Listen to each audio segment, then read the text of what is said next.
উমরা পালনে নতুন কঠিন নিয়ম চালু করল সৌদি আরব। পবিত্র উমরা পালনের নিয়মে হঠাৎ ব্যাপক পরিবর্তন আনল সৌদি আরব। ভিসা থেকে পরিবহন সবকিছুতেই এখন সরকারি প্ল্যাটফর্মের কঠোর নজরদারি। নতুন নিয়ম অনুসারে এখন থেকে ভিসার আবেদন করার সময়ই হোটেল বুকিং বাধ্যতামূলক এবং পর্যটক ভিসায় উমরা পালন বন্ধ। এমনকি পরিবার বা আত্মীয়ের বাড়িতে থাকতে গেলেও লাগবে সৌদি আইডি। সবচেয়ে উদ্বেগের বিষয় হলো সফরসূচি আগে থেকে জমা দিতে হবে এবং পরে তা পরিবর্তন বা স্থগিত করা যাবে না। যদি কেউ নির্ধারিত সময়ের বেশি থাকেন তবে তার জন্য কড়া জরিমানার বিধান রাখা হয়েছে। বিশ্লেষকরা বলছেন, এই কঠোরতা কেবল সুশৃঙ্খল করার জন্য নয়, এর মাধ্যমে পবিত্র ভূমিতে আসা ধর্মপ্রাণ মুসলমানদের গতিবিধি নিয়ন্ত্রণ এবং অর্থনৈতিক সুবিধা নেওয়ার এক সূক্ষ্ম কৌশল নেওয়া হচ্ছে।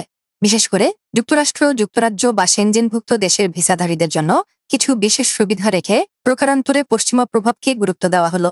পবিত্র সফরকে এমন ব্যবসায়িক ও নিয়ন্ত্রিত কাঠামোতে বাঁধা কি আসলে মুসলিম উম্মার স্বাধীন ধর্ম পালনের পথে অন্তরায় নয়?